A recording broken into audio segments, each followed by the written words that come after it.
기도하겠습니다. 한번 기도하십시다. 하나님 앞에 섰습니다. 종을 나팔수로 사용하여 주시고 말씀하여 주옵소서. 예수님 이름으로 기도합니다. 아멘.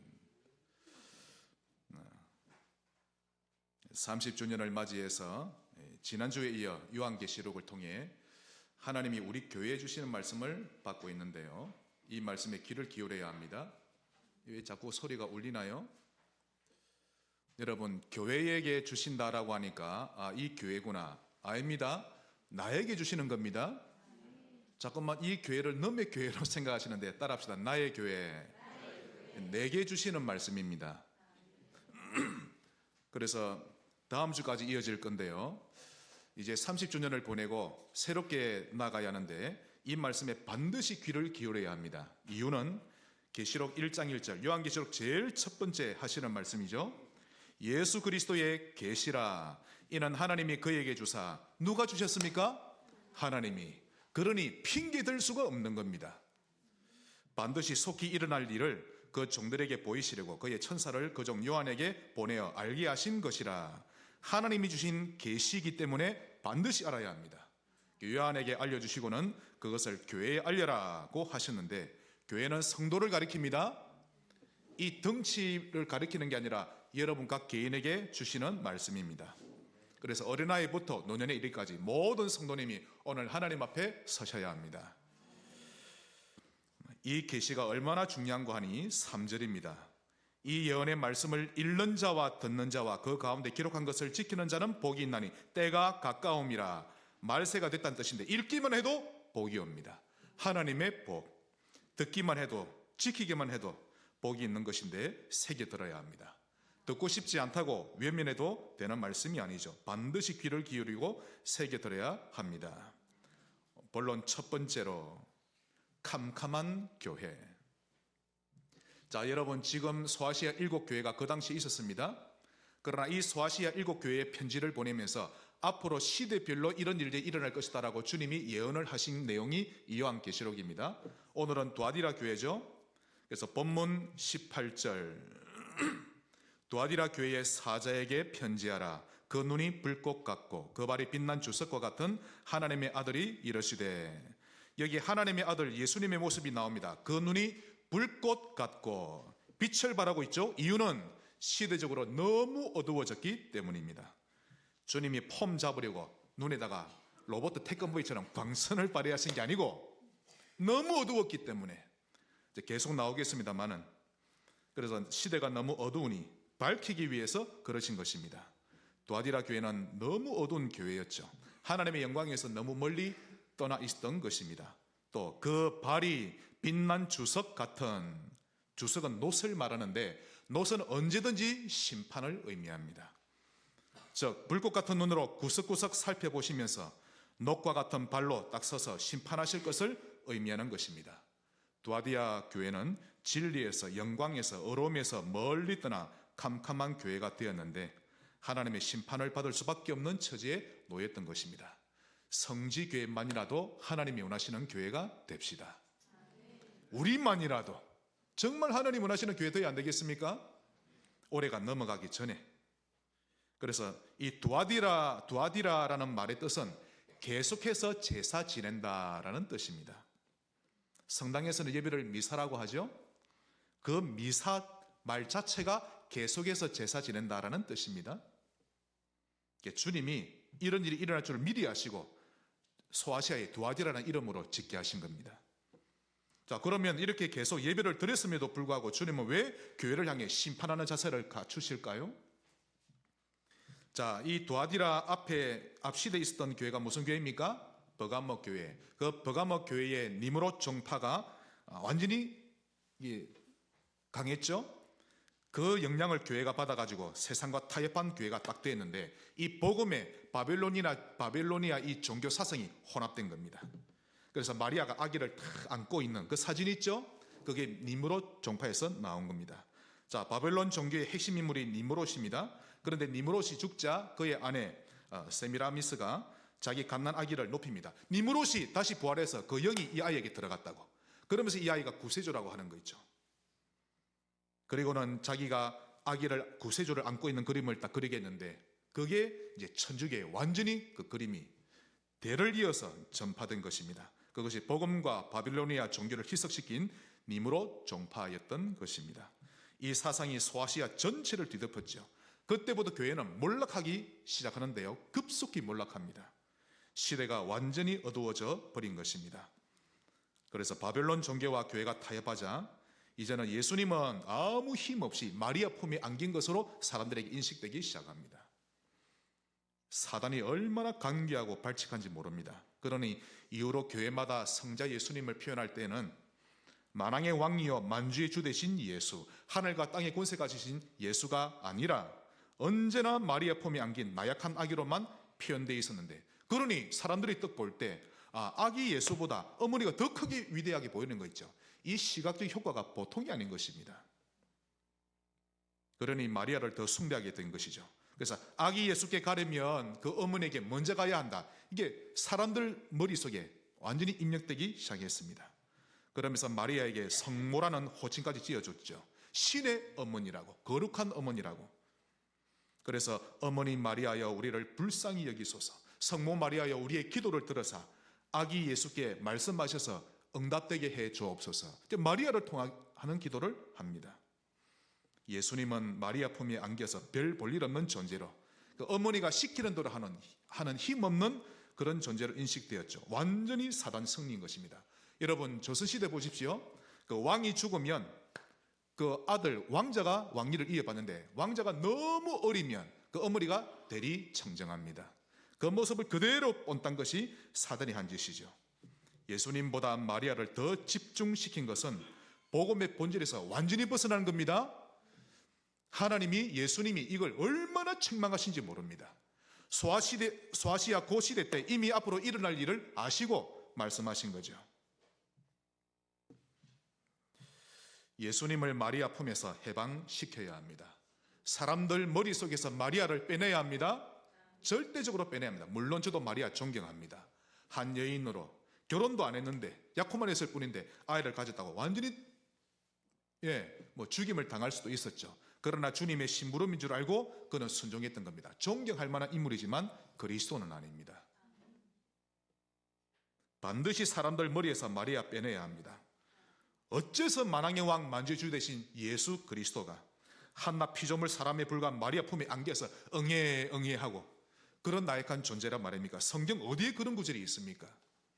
주님은 분명히 말씀하셨죠. 하늘과 땅의 모든 것을 내게 주셨으니, 그러므로 천지가 주님의 손에 지으심을 받았고 마리아도 주님이 만드신 피조물에 불과하고 그녀도 생사하복을 주님이 주관하시는데 사단이 이 복음의 본질을 바꾸려고 별의 별짓을 다해왔던 것입니다. 그래서 여러분 노래 중에요, 아베 마리아 함부로 부르시면 안 됩니다. 저 어릴 때 막 불렀거든요. 저희 집이 성악하는 집안이라 형들 따라서 TV에 넣으면 아베 마리아, 이게 무슨 뜻인가 하면 마리아여 당신께 할애하나이다, 마리아 당신을 경배합니다 라는 뜻인데, 마리아를 높이고 그를 신격화 하는 뜻이 아베 마리아입니다.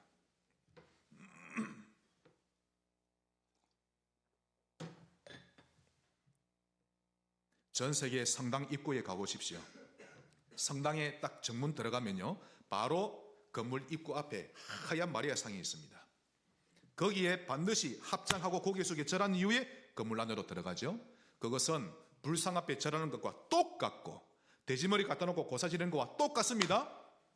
마리아가 와서 절 받는 게 아니고, 마리아가 와서 절 받아도 거짓하면 안 되죠.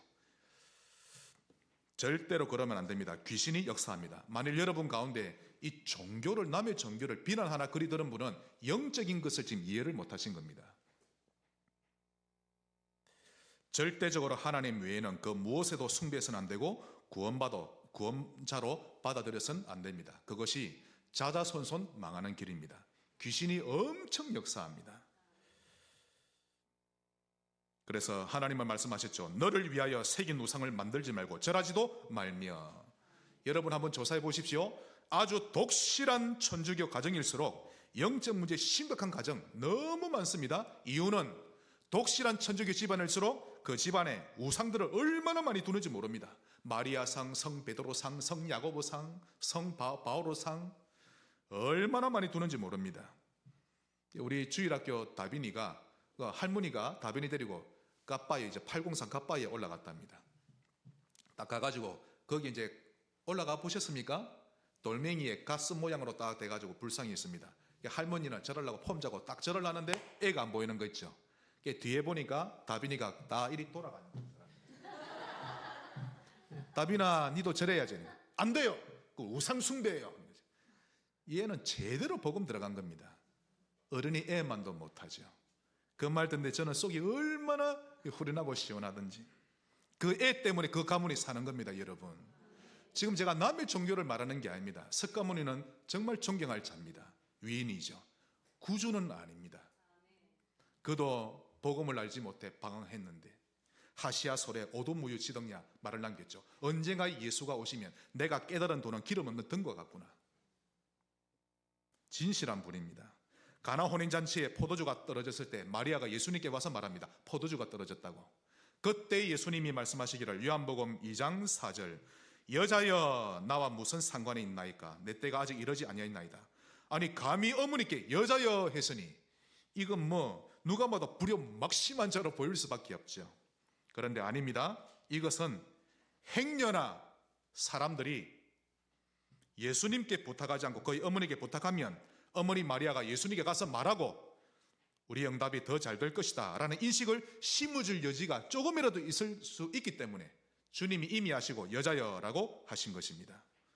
이렇게 하지 않으면 후대에 두고두고 사람들이 예수님께 기도하지 않고 마리아에게 다가갈 것을 알고 계셨던 것입니다. 그래서 여자여라고 하셨는데 그때 주님은요 결코 마리아를 어머니이기 때문에 들어준 것이 아닙니다. 그분은 오직 창조주로서 메시아로서 기적을 행하신 것입니다. 스스로 원하셔서 그리하셨던 거죠. 그러므로 우리는 마리아를 통해서 예수님께 간다라는 생각 하시면 안 됩니다. 절대 하면 안 됩니다. 이것은 바벨론 종교에서 혼합된 우상 숭배인 것입니다. 이렇게 복음이 희석된 이후로 교회는 완전히 혼합 제사 의식에 빠져버렸습니다. 두아디라 즉 계속해서 혼합 예배를 드리게 되는데요. 말씀 선포는 거의 없고 여전히 항상 마리아가 아기 예수님을 다 안고 있는 그것만 보여주고요.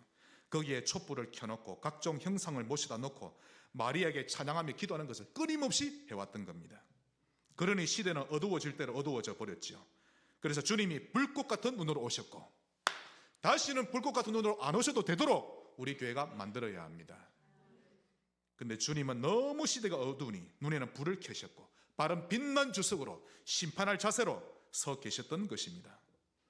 여러분 참으로 오직 예수하면 끝나는데 오직 보혈하면 아무 탈이 없는데 왜 사람들은 그게 안 될까요? 정말 이상합니다. 이 순수 복음에 뭘 갖다 붙이려고 오만 때만 애를 다 쓰는 것입니다. 그냥 오직 예수하면 될 것을 고생을 사서 하는 거 있죠. 오늘날 이 자리에서 이 복음을 듣게 된 거 여러분 정말 감사하셔야 됩니다. 같은 교회라더라도 오직 복음을 말하지 않는 교회가 얼마나 많은 줄 아십니까?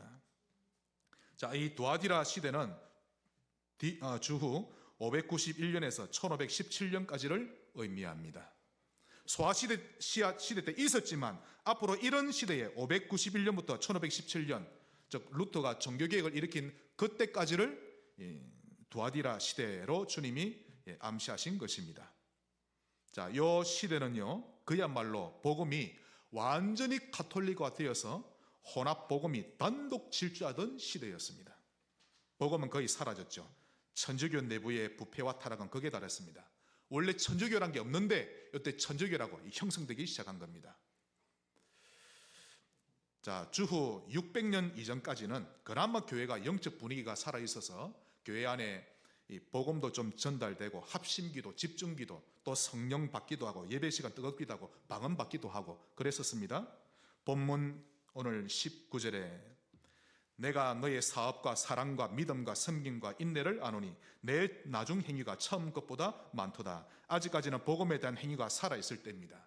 하지만 600년이 지난 이후부터 교회는 완전히 혼합제사로 변해버리는데요.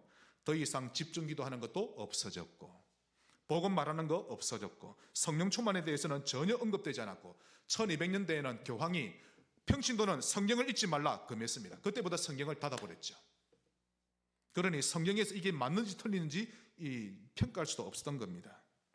예배 시간에 말씀은 대충 건너뛰고 그냥 형식만 갖춰서 들을 뿐입니다. 신부가 나와서 혼자서 이것저것 다 하고 신도들은 앉아서 가만히 구경만 하다가 집으로 가는 겁니다.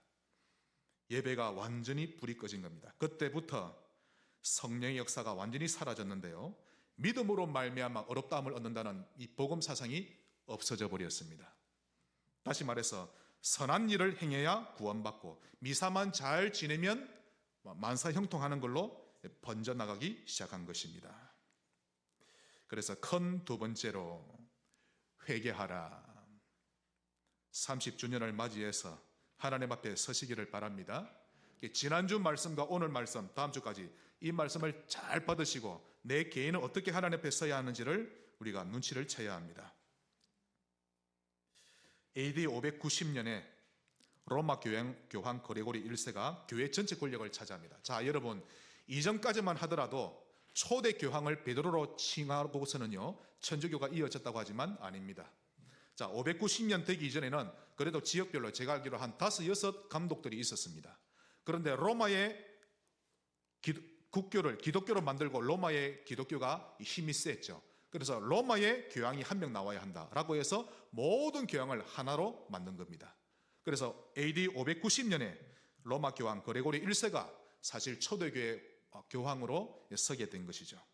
교회 전체 권력을 그가 장악하게 됩니다. 이때부터 수많은 교황들이 부패하기 시작했습니다.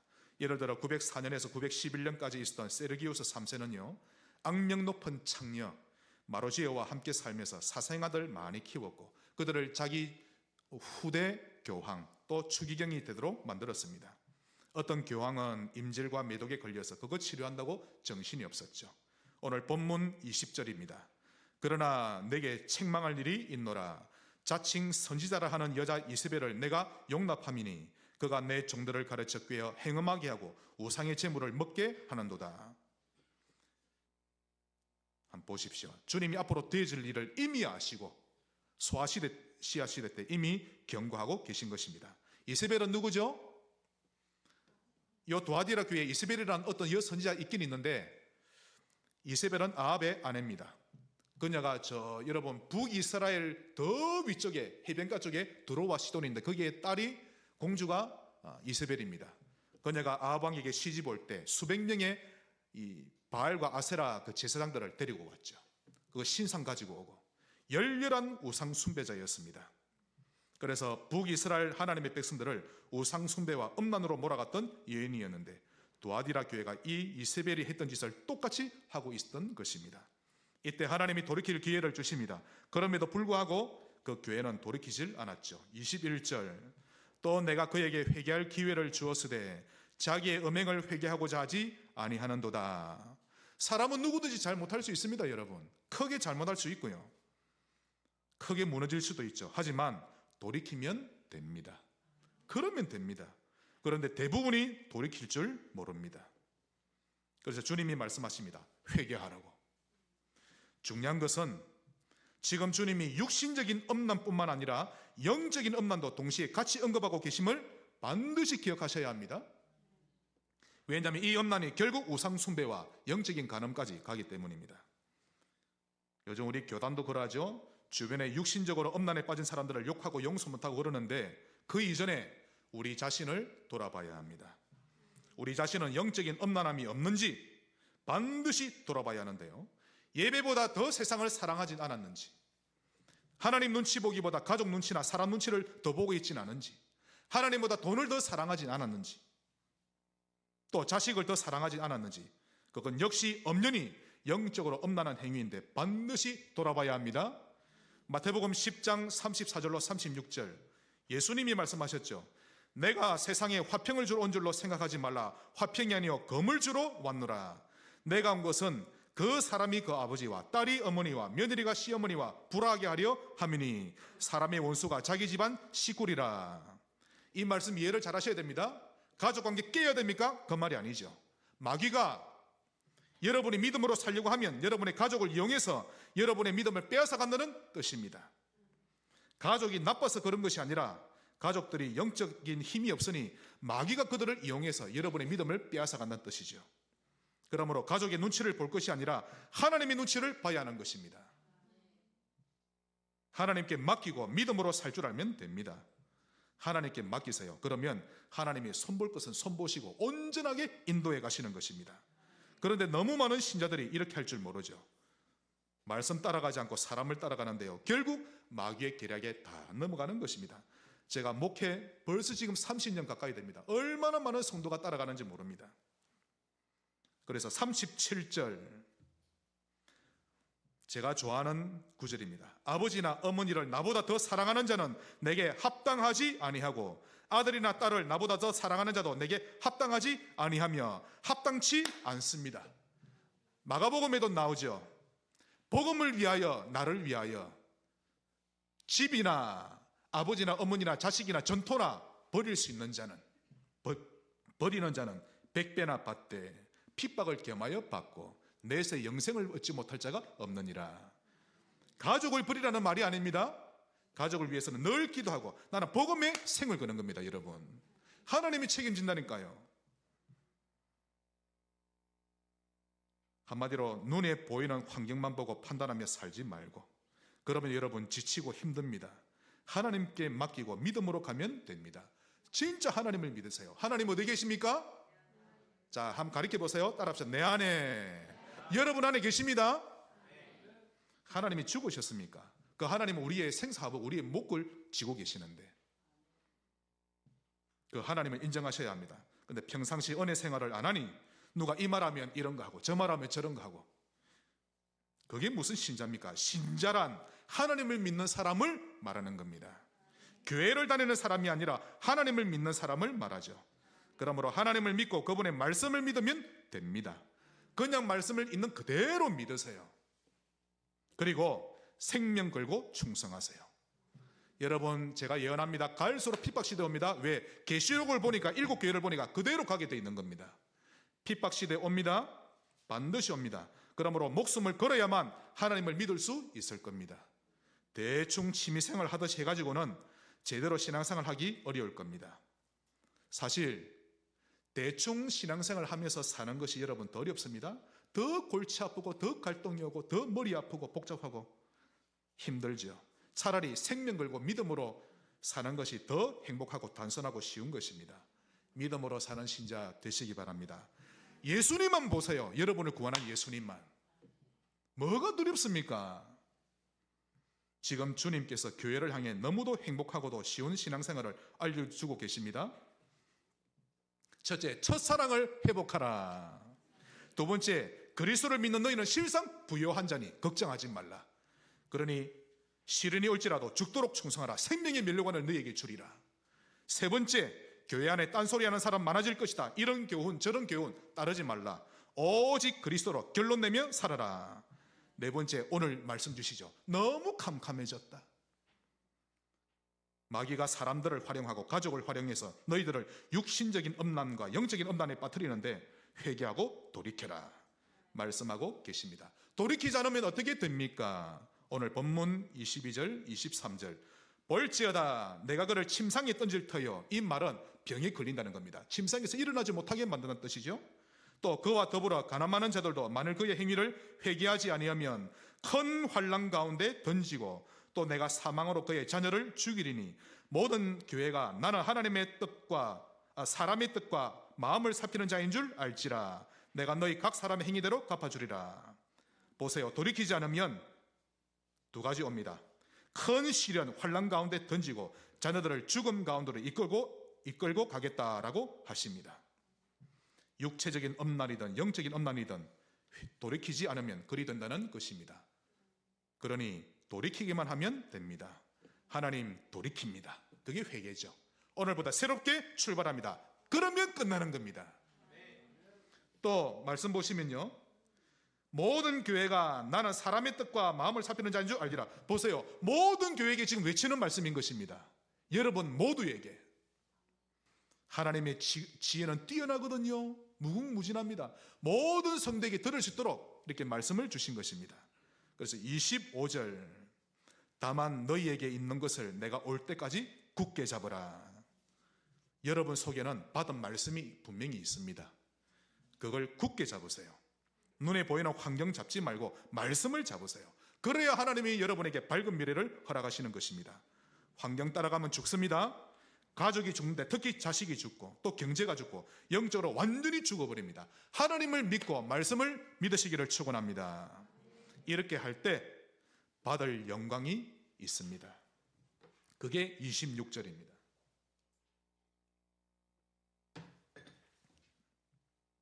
이기는 자와 끝까지 내 일을 지키는 그에게 만국을 다스리는 권세를 주리니, 만국을 다스리는 권세 줄을 닦으십시오. 믿음으로 이겨내는 자에게 더 많은 것을 맡겨주겠다라는 뜻입니다. 여러분, 이에 관한 똑같은 비유가 누가복음 나오죠? 19장 16절로 17절 나옵니다. 주인이 종들에게 10머나씩 다 줬죠? 그리고는 돌아왔습니다. 그때 첫째가 나와 이르되 주인이여, 한 머나씩 줬는데 당신의 한 머나로 10머나를 남겼나이다. 주인이 이르되 잘하였다 착한 종이여, 내가 지극히 작은 것에 충성하였으니 10고을의 권세를 차지하라. 10고을이 만국을 다스리는 권세입니다. 충성하면 만국을 다스리는 권세를 주시고, 환경을 두려워하고 숨어버리면 슬피우고 이를 갈며 시련을 겪게 되는 것입니다.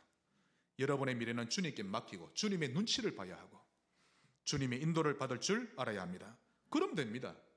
본문 27절, 그가 철장을 가지고, 이 그는 누군가 하면 충성하는 자, 믿음으로 사는 자, 그가 철장을 가지고 그들을 다스려 질그릇 깨뜨린 것과 같이 하리라. 나도 내 아버지께 받은 것이 그러하니라. 믿음으로 여러분이 승리하면 여러분을 통해 모든 가문과 이 지역의 우상과 모든 불신앙 부숴버리겠다고 말씀하십니다. 믿음으로 살 줄 알면 반드시 여러분 때문에 불신앙이 깨어지고 박살날이 올 것인데 완전 승리를 약속하신 것입니다. 오늘 이 말씀을 언약으로 잡으시기를 바랍니다. 별의별 불신앙 많습니다. 여러분, 그 모든 불신앙을 자세히 보면요, 나중심으로 출발된 불신앙이 많고 내 피림으로 향하는 불신앙, 교회를 하나 되지 못하게 하는 불신앙인데요, 이 모든 것들이 나를 통해 부서질 것입니다. 한번 따라합시다. 나를 통하여. 2025년은 여러분의 가문의 불신앙 깨버리세요. 싸워야 합니다. 도망갈 것이 아니라 싸워야 한다니까요. 28절, 내가 또 그에게 새벽별을 주리라. 앞으로 받을 영광이 끝이 없습니다. 지금 새벽별을 주리라. 여러분, 이런 새벽에 하늘을 보면 금성이 보이죠? 새벽에 그걸 새벽별이라고 하는데, 이것은 승리자에게 주시는 영광을 의미하고 특히 모든 신학자가 말하기를 재림하실 예수님을 의미한다고 다 한결같이 말합니다. 다시 말해서 새벽별을 준다, 이 말은 사랑하는 시온아, 시영아, 그러면서 믿음으로 승리해라. 그리하면 내가 너에게 가서 너를 나와 같은 영광을 너에게 줄 것이다 라는 뜻이 됩니다. 이 영광을 받으시기를 바랍니다. 마지막 세 번째로, 그래서 교회의 주인은 예수님이십니다. 여러분, 요한계시록을 이해하기 위해서는 반드시 계시록 1장 20절을 반드시 이해해야 합니다. 1장 20절에 지금 사도 요한이 본 것을 말하죠. 네가 본 것은 내 오른손에 7별의 비밀과 또 7금 촛대라. 7별은 7교회 사자요, 목사죠. 7촛대는 7교회니라. 아니, 사도 요한이 딱 보니까 예수님이 계신데 오른손에 7별을 붙잡고 계십니다. 그리고 촛대 사이를 다니고 계신데 7별은 7교회의 목회자들이고 촛대는 7교회입니다. 엉망진창인 교회인데 그 사이를 주님이 다니면서 다스리고 계신다는 것입니다. 그래서 첫째로 예수님은 교회의 사자를 손에 쥐고 계십니다. 믿으시기를 바랍니다. 계시록 2장 1절, 에베소 교회 사자에게 편지하라. 누구에게 편지하신 거죠?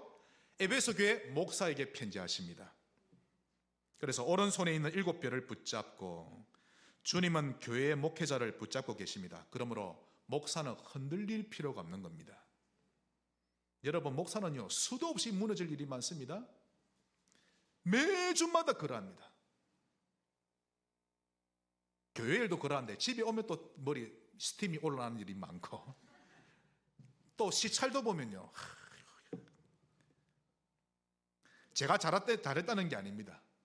이런저런 오해와 여러 가지 정확하지 않은 말들로 비난과, 아무리 부족한 종일지라도 목사는 하나님의 종이기 때문에 하나님이 붙잡고 계시는 것입니다.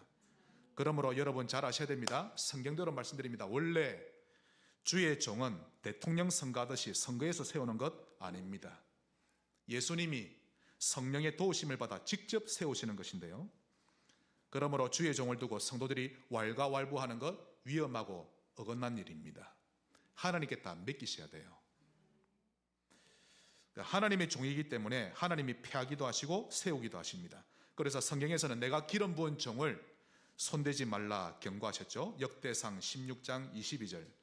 이르시기를 나의 기름 부은 자에게 손을 대지 말며 나의 선지자를 해하지 말라 하셨도다. 하나님이 알아서 사용하시고 주무르시고 고치시고 벌하시고 다 하시는데, 이것은 하나님의 절대 주권인 것입니다. 아무리 비난받을 짓을 했지라도 여러분은 샷터 마우스 하십시오. 하나님이 다 손대십니다. 이것도 못 참아가지고 교회를 나가니 어떠니, 그 자체가 절대 주권을 인정하는 겁니다. 여러분, 이 종모사를 예수님이 잡고 계심을 인정하십니까? 제가 단점이 얼마나 많은 줄 아십니까? 여러분, 얼굴은 이렇게 피부가 뽀사시하 이렇게 가르마 따뜻하고 넥타이 매고 사람 괜찮게 보여도 성질 보통이 아닙니다. 저도. 그런데 주님이 잡고 제 코를 한번 5분만 딱 잡으면 저는 이제 꼼짝 말하죠. 제 목을 잡고 계신데, 하나님은 교회를 다스리실 때 주의 종을 통해 다스리십니다. 증거를 대겠습니다. 또 계시록 2장 8절, 서마나 교회의 사자에게 편지하라 13절, 버가모 교회 사자에게 편지하라 18절, 두아디라 교회 사자에게 편지하라 3장 1절, 사대 교회 사자에게 7절, 빌라델비아 교회 사자에게 14절, 라우디게아 교회 사자에게 편지하라. 언제든지 하나님은 주의 종을 통해 교회의 말씀을 주십니다. 그러니 강단에 집중해야 하는 것은 당연한 것이죠. 그리고 하나님의 백성들은 그 말씀에 순종할 줄 알아야 합니다. 내가 듣기 좋은 건 인정하고 듣기 싫은 건 안 받고, 아닙니다. 평생 방황하는 것입니다. 은혜 되는 말만 받고 은혜 안 되면 그냥 자고 있고, 아닙니다. 여러분, 아모스 3장 7절, 주 여호와께서는 자기의 비밀을 그 종 선지자들에게, 지금의 목사죠, 목사들에게 보이지 아니하시고는 결코 행하심이 없으시리라. 말씀을 믿으시길 바랍니다. 제가 어느 방황하는 성도에게 분명히 말해줬습니다. 사랑으로 말씀 따라가세요. 그런데 정말 그걸 못하는 거 있죠. 중요한 순간마다 자기가 생각한 대로 결정하고 자기가 판단한 대로 가버립니다. 여러분, 지금 예배를 통해 드리는 강단 속에서 하나님의 음성을 들어야 합니다. 하나님의 음성을 듣지 못하면 잠 옵니다. 하나님의 음성을 듣지 못하면 유튜브의 바닷속으로 들어가야 합니다. 지금 내 마음의 간지러운 부분을 긁어줄 수 있는 영상을 계속 찾아다닙니다. 이 목사 설교, 저 강의, 저 강의. 왜? 강단에서 음성이 안 들리니까. 음성이 들리는 사람 다릅니다. 그냥 눈물을 흘립니다. 또 감동받고요. 그렇구나, 하나님 내게 이 말씀 주셨구나. 100% 하나님을 말씀을 주십니다. 이게 없으면 유튜브 계속 그 바다에 들어가야 합니다. 그런데 지금 그 영상이 나를 긁어주니 시원한 듯 싶은데 그걸 계속 보다 보면 그것도 얼마 안 가서 만족이 안 됩니다. 또 다른 영상 찾아야 되고 또 다른 목사를 찾아야 되고, 그러면 응답 못 받는 인생으로 전락하게 되는 것입니다. 내게 맞는 스타일을 찾아다니려 하지 말고 지금 예배 시간에 주시는 말씀 앞에 아멘 하는 것입니다. 아까 여러분 설교하기 전에 찬양을 2번 불렀는데 가사에 집중하셨나요? 저는 집중했거든요. 만 입이 4개 있으면, 여러분 10,000개 있으면 되겠죠? 입. 야, 이거 가지고 안 됩니다. 요 입 사이에 또 입이 있고 또 입이고 입이 빼꼼한 데가 없어야 합니다. 내게 10,000개의 입이 있을지라도 내 구주 주신 은총을 늘 찬양하겠네. 주 사랑하는 자 다 찬송할 때에 그 보좌 앞에 둘러서서 하나님을 찬양하리라. 찬양할 때도 가사에 집중하세요. 그런 내 영혼을 담고 하나님께 드리는 거죠. 강단 말씀 받을 때는 모든 말씀에 아멘 하는 겁니다. 나를 치내가 아니고 그게 사단에게 쏟는 겁니다. 아멘. 따라합시다. 아멘. 그러면서 그 말씀의 방향을 맞추며 살아가는 것입니다. 우리 성지교회에 뭐 사모늘 그런 거 나오죠? 거기에 미션 나옵니다. 일주일 동안 내가 어떻게 행동할 것인가. 정말 아름다운 삶을 살게 해주죠. 그러므로 이런 모습을 우리 자녀들에게 보여주고 물려줘야 합니다, 여러분. 제가 이 부분이 가슴이 너무 아픕니다. 주중에 제가 한 몇 번 울었는데, 믿음으로 사는 걸 후대에게 보여줘야 됩니다. 기분 따라 가는 것이 아니고 교회를 세우는 모습을 보여줘야 하고, 에베소 교회처럼 갈 것이 아니고 믿음으로 사는 교회를 보여줘야 합니다. 여러분 따라합시다. 2025년부터 기분대로 하지 않을 것이다. 결단하셔야 합니다. 하나님 앞에서 받은 직분 충성하세요. 모든 중직자는 피길 예배 다 참석하세요. 그거 보여줘야 합니다. 새벽에 나오면 뭐 금상첨화고요. 이런 모습을 우리 자녀에게 보여주고 물려줘야 합니다. 다시 말씀드릴까요? 이런 모습을 오고 오는 모든 세대에게 보여줘서 교회를 세우는 모습을 보여주고, 이런 교회를 이어줘야 되고, 그렇죠. 이상한 교회, 에베소 같은 교회를 물려줄 것이 아니고, 도아디라 교회 같은 모습 보여줄 것이 아니라 선문화 같은 교회 모습을 이어줘야 합니다. 여러분, 한 교회에서 충성하다, 거기서 인정받아 중직자가 되고, 반드시 박해가 옵니다.